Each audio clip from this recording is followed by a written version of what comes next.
imeshakimbia. Iko roho ya uasi imekaa kama nyoka, hiyo kwenye uti wa mgongo ilipita kama roho ya uchungu zamani, naona ikipita kwenye uti wa mgongo. Alafu naona alama ya operation kwenye kama mshoro operation kwenye ulimwengu wa roho ukipita ndani.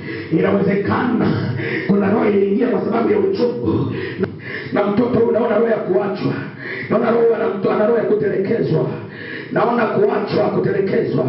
Na ruhusu hiyo roho kuachie pita kwenye kitombo, na kila ambaye ana laana ya kifungo cha kutoachiliwa kwa njia ya kitombo, funika macho yako, endelea kuomba, jitamkia mwenyewe.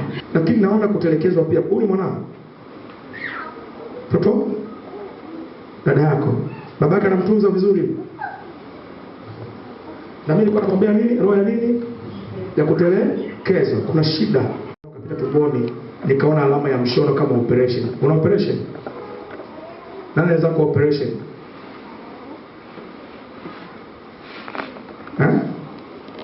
Mama yako Kuna ni kizazi. Mama imeenda kwenye uti wa mgongo, maana ni chanzo cha kizazi.